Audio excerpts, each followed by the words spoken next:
Kun ni tak sambut. Sambung boleh.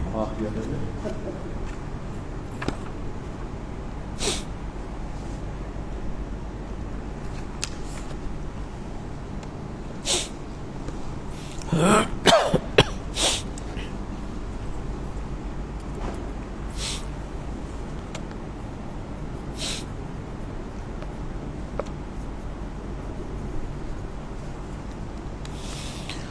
Bismillahirrahmanirrahim. Assalamualaikum warahmatullahi wabarakatuh.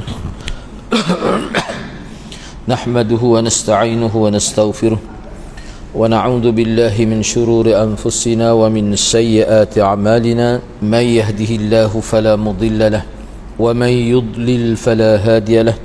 Rabbi shrah li sadri wa yassir li amri wahlul 'uqdatam min lisani yafqahu qawli. Amma ba'd. Alhamdulillah, bersyukur kepada Allah Subhanahu wa taala kerana dengan izinnya dapat kita bersama pada petang ini. Insya-Allah pada petang ini untuk pengajian Matan Arba'in, 42 hadis susunan Imam Nawawi rahimahullah. Kita akan sambung hadis yang ke-21. Hadis yang ke-21, muka surat 58 itu. An Abi Amrin wa qila Abi Amrah Sufyan bin Abdullah radhiyallahu anhu qala qultu ya Rasulullah qul li fil Islam qawla la as'alu anhu ahadan ghairak qal qul amantu billah thumma istaqim. Diriwayatkan daripada Abu Amr atau digelar juga sebagai Abu Amrah. Jadi nama beliau sebenarnya, nama khas lah, Sufyan bin Abdullah radhiyallahu an. Beliau berkata,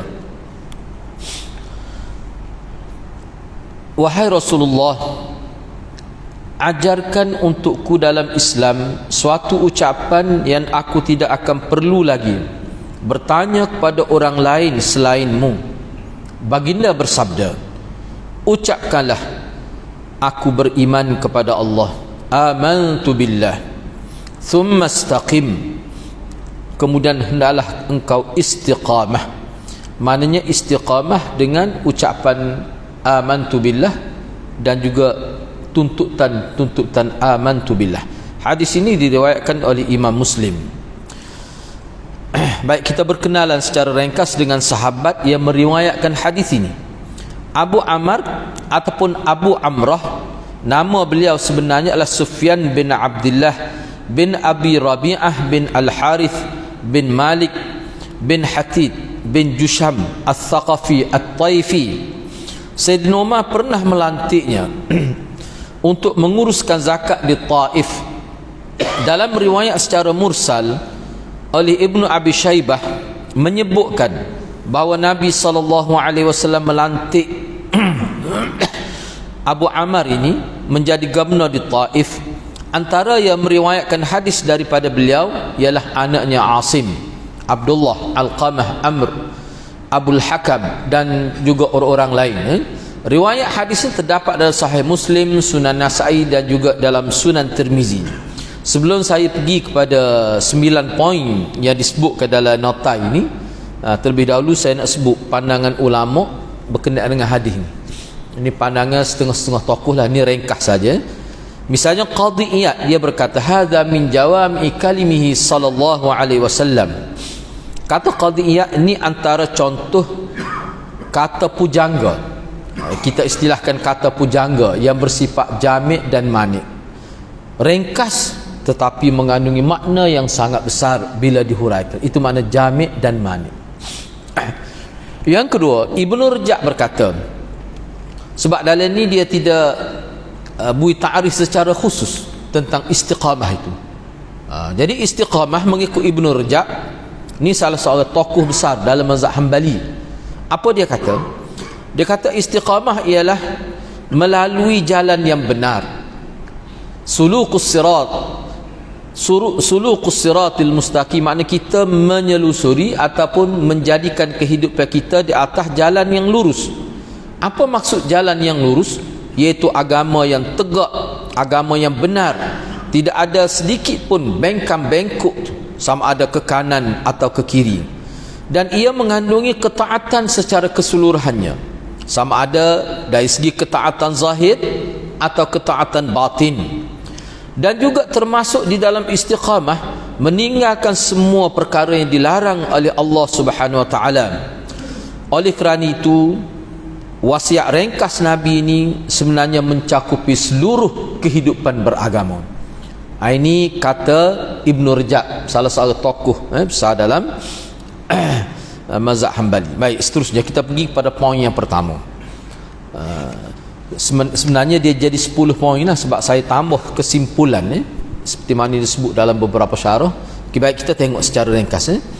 Yang pertama, melalui hadis ini menjelaskan kesungguhan para sahabat dalam menuntut ilmu apabila mereka bertanya ke Nabi, bahkan meminta supaya Nabi memberikan pengajaran kepada mereka, ataupun bertanya tentang kemuskilan mereka terhadap apa yang disampaikan oleh Nabi SAW. Banyak sebenarnya hadis-hadirat kalau kita baca hadis, kita akan jumpa sahabat Nabi ni kalau tak faham dia tanya, ataupun mungkin dia terlitah perkara lain di selain daripada maklumat Nabi sebut, dia akan tanya. Dia tak malu untuk bertanya. Itu banyak kita jumpa, dan itu menunjukkan hirs, satu kesungguhan. Yang kedua, hadis ini juga menggambarkan kecerdikan Abu Amr atau Abu Amrah apabila bertanyakan soalan yang tidak memerlukan beliau bertanyakan orang lain lagi. Kalau kita perhatikan dalam hadis ni, dia kata, wahai Rasulullah, cerita kepada saya tentang amalan dalam Islam. Bila Rasulullah cerita ni pentingnya ni siapa saya tak perlu dah terasa nak tanya orang lain. Maknanya cerdik cara dia. Mana dia nak Nabi royak ni orang panggil perkara yang paling dasar.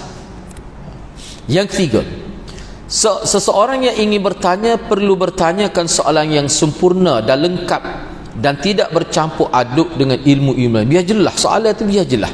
Sebab kalau soalan itu tak jelas, mana orang nak jawab pun mungkin dia payah nak tentukan skop mana jawapan itu.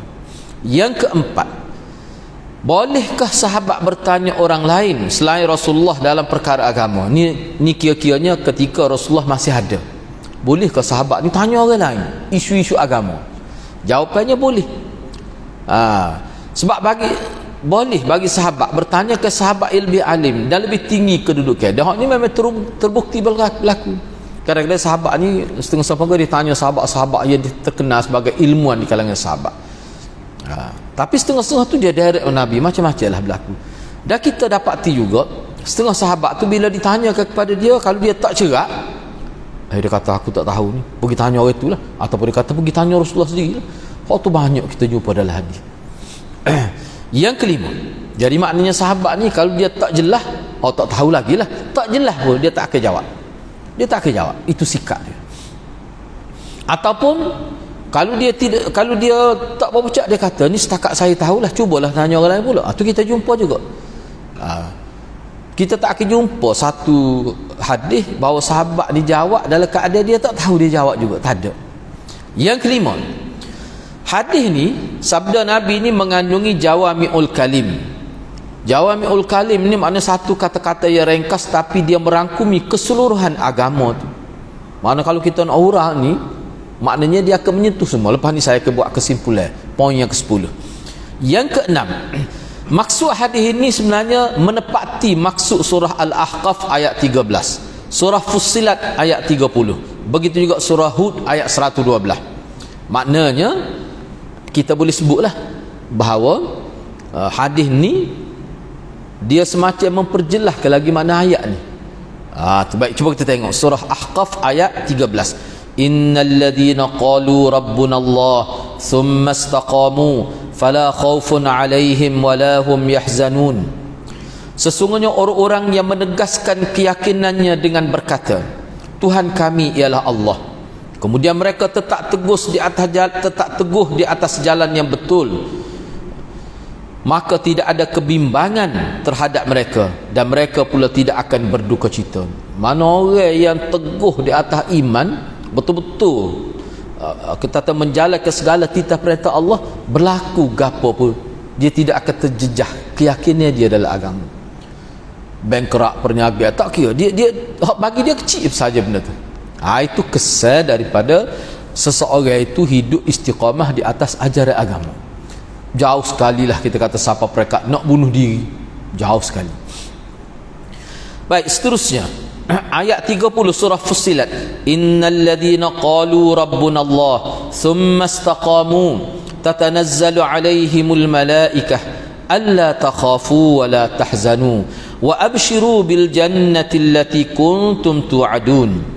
Sesungguhnya orang-orang yang menegaskan keyakinannya dengan berkata, Tuhan kami ialah Allah, kemudian mereka tetap teguh di atas jalan yang betul, akan turunlah malaikat kepada mereka dari semasa ke semasa dengan memberi ilham.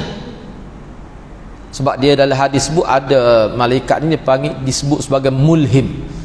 Mulhim ni maknanya malaikat yang tugas dia adalah memberi ilham-ilham yang baik kepada kita. Sebab tu kalau kita buat sesuatu yang bercanggah, dia tak akan mari, dia tak akan mendekati kita.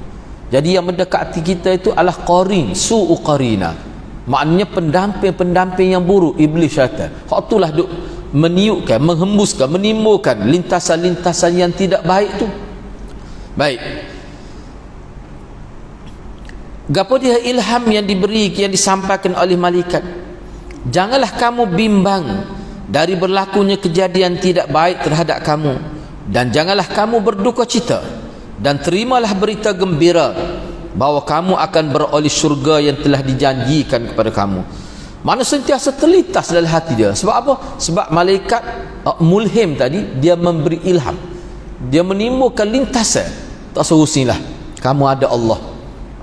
Jadi maknanya kalau berlaku bencana, malapetaka apa pun, hidup dia orang Kelantan panggil tak ugah.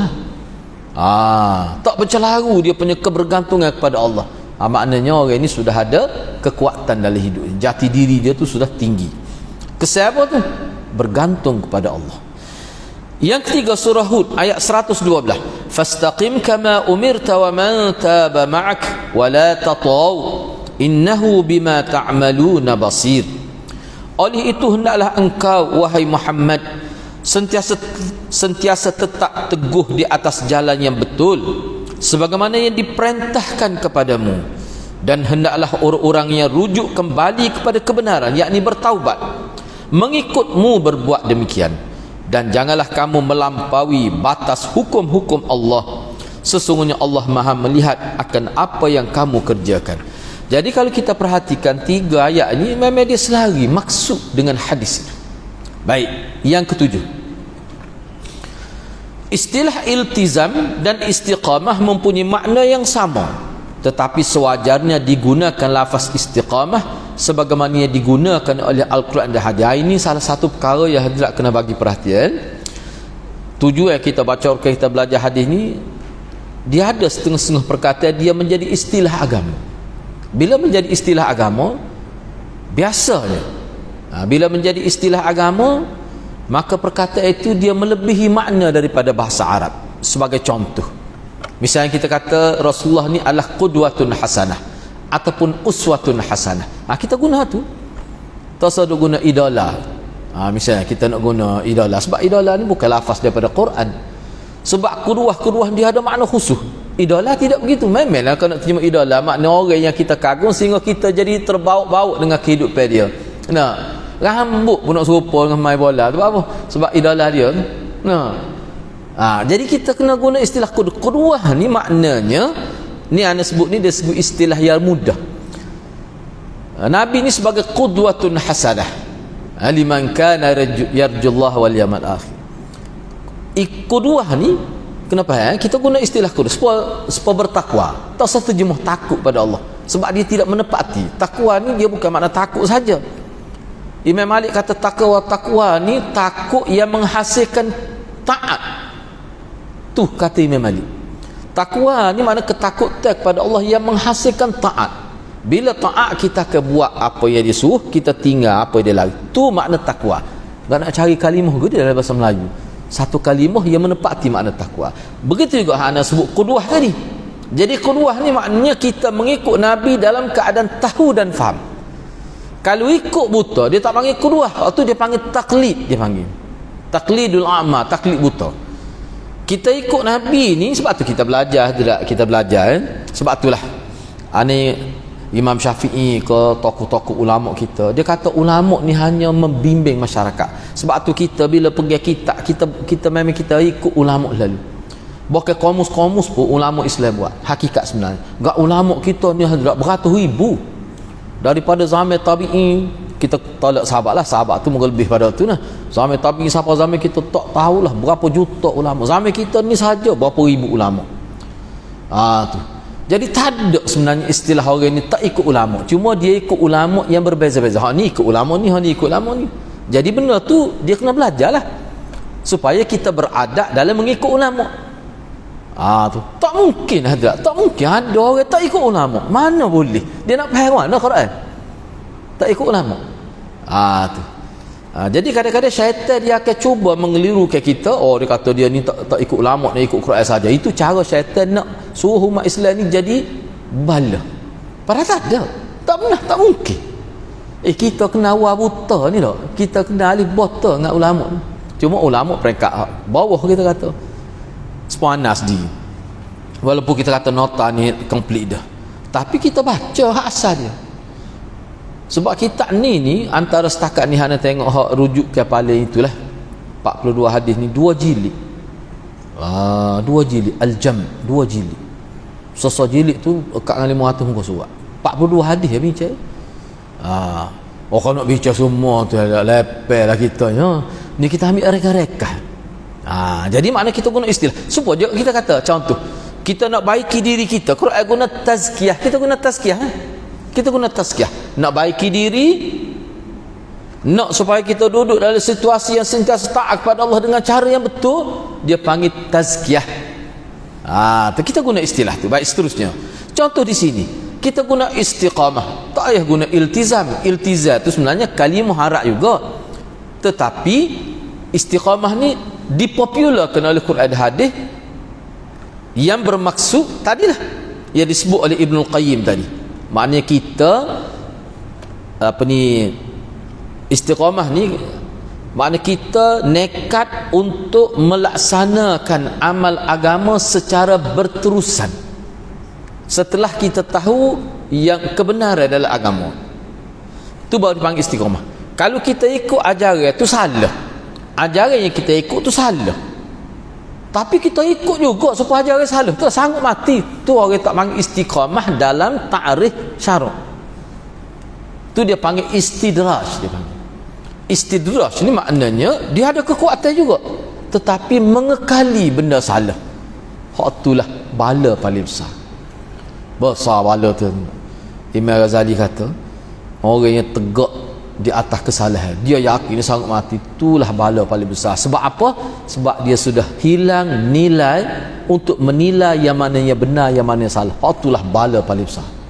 Baik. Yang ke-8, orang yang meninggalkan perkara-perkara wajib tidak boleh dianggap sebagai seorang yang istiqamah. Jadi kalau kita nak istiqamah ni kena sesah dulu orang panggil wujub aini, perkara fardu ain. Kalau perkara fardu ain pun tak lepas lagi, tak ada langsung istiqamah dalam hidup dia. Misalnya mayat tahajud tak tinggal, subuh tak mayat.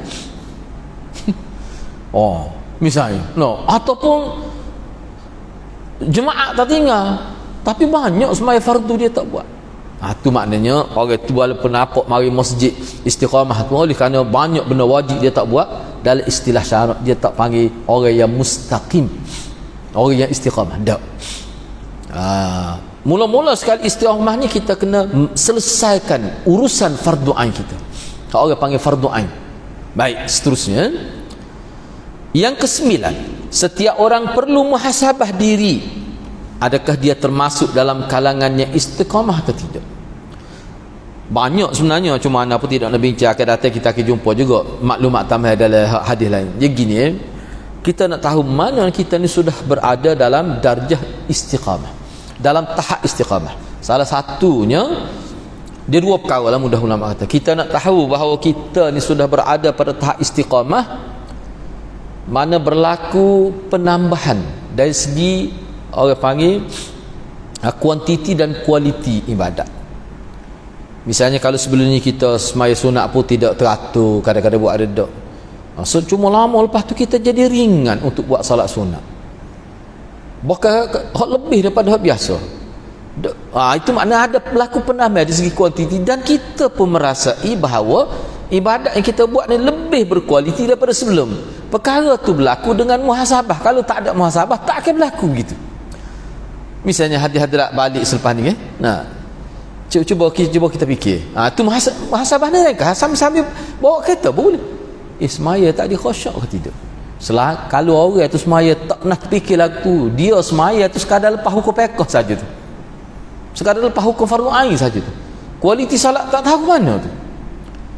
Kita semaya tadi, kita teringat ke? Teringat ke Allah ke? Ada juga teringat Tuhan, tapi teringat kau ni. Maknanya bercampur-campur antara ingat kepada Allah dengan ingat kepada benda lain. Maknanya semaya kita tadi tu, mana kualiti dia tu mana tidak seberapa. Terjejak. Kita kena fikir, selepas ni kita akan cuba nak jaga. Kita nak fokus untuk salat maghrib. Tu orang panggil muhasabah. Kalau tak ada tu hadirat, tak mungkin hadirat boleh capai darjah istiqamah. Tak mungkin.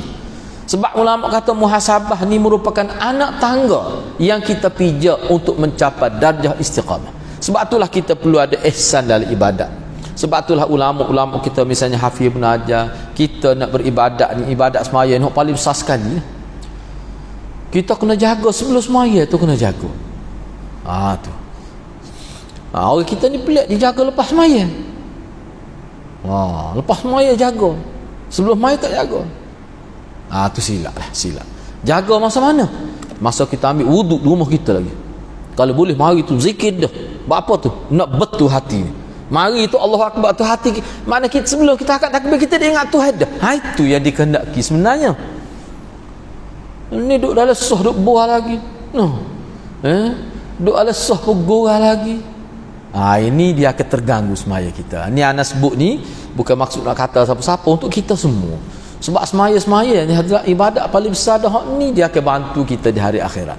Yang terakhir. Nombor 10 sini ana tak ada lah sini, cuma ana tambah sini. Nombor 10 ni ana mari ni arak dia lah. Wa mimma sabaq anna al-istiqamah min as-sifatil muktasabah bil ijtihad wal hirs ala as-sadad was-shawab wa muwafaqatillahi wa rasul. Ni bagus ni, bahasa dia pun menarik. Daripada kita berbincang daripada awal saat ni, daripada awal perbincangan dalam kuliah ringkas kita ni, kita boleh buat kesimpulan bahawa istiqamah ni adalah termasuk maqam, darjat, kedudukan yang mampu dicapai oleh manusia melalui usaha-usaha dengan kesungguhan dan keinginan yang tinggi untuk membetulkan ibadat dan untuk melakukan ibadat yang tepat seperti yang dikehendaki Allah dan Rasul. Tu bagus dia. Jangan kita fikir istiqamah ni tak lagi, kita ni orang biasa, kita tak boleh buat. Ini termasuk as-sifatul muktasabah. Sifat-sifat, ciri-ciri yang termasuk dalam yang boleh diusahakan. Maknanya apa? Kalau kita tidak berusaha untuk istiqamah dalam amal soleh kita, dia akan disa'al oleh Allah di hari akhirat. Itu maksudnya. Kena ingat hati-hati, ni poin utama ni dalam kehidupan kita. Sesuatu yang kita boleh buat dan Allah Maha tahu kita boleh buat, kita tak boleh tipu Allah. Tiba-tiba yang itu kita tak buat, maka itulah yang ditanya oleh Allah di hari akhirat. Sesuatu yang memang kita tak boleh buat, di luar kemampuan kita, dan kita pun tak buat sebab dia di luar kemampuan kita, hak tu Tuhan tak tanya. Tuhan tak tanya. Tuhan tak tanya apa yang mu tidak hayati baca Quran dengan faham makna mendalam. Dia tak tanya orang kampung tu. Dia tak tanya. Sebab orang kampung ni kan kalimah pun dia tak faham. So nak menghayati tafsir dah. Dia tak tanya. Tapi orang yang ngaji tiba-tiba tidak ada usaha ke arah tu, Tuhan akan tanya. Tu maksud tu kena faham oleh ada. Hak ni sebenarnya termasuk kata-kata jawami'ul kalim. Sebab apa? Jadi bila ulama kita sebut berdasar pada pemahaman terhadap Quran dan hadis, setiap orang akan dipersoalkan apa yang dia mampu buat, tapi dia tak buat. Hak ni dia menyentuh semua umat Islam. Tak kira orang Islam duk kapung ke, orang Islam duk kapung tu adalah skop dia boleh buat. Dia buat ke tidak? Semua tu Tuhan tahu. dia tak buat. Kalau kita duduk mana, ataupun kita ni ulama, kita ni profesor, kita ni orang besar, orang elit, orang cerdik, mana banyak tugas kita buat dan kita boleh buat, Tuhan tahu kita boleh buat, tiba-tiba kita tak buat, itu menjadi isu di mahkamah Allah. Tu kaedah. Tu ya, kalau tahu kita rasa takut juga kita tu. Tak ada apa lah. Rupanya banyak benar lah kita boleh buat sepatutnya kita tak buat. Gitulah hadis-hadis. Jadi hadis yang ke-22 tu kita bincang minggu hadapan lah, insya-Allah. Sebab hadis yang ke-22 ini pun agak ringkas juga sebenarnya. Ni termasuk jawami'ul kalim lagi kan. Mudah-mudahan dengan sedikit perbincangan ini ambil sopannya kita kena semak amalan yang kita buat. Bila-bila tu ni ingat semaya kita tadi khusyuk atau tidak, insya-Allah. Usaha, bila ada usaha begitu, Allah akan beri kenikmatan pada kita dalam hidup beribadat. Begitulah hadirat, mudah-mudahan Allah berkati kita semua. Aku qouli hadza wa astaghfirullahal azim li wa lakum. Assalamualaikum warahmatullahi wabarakatuh.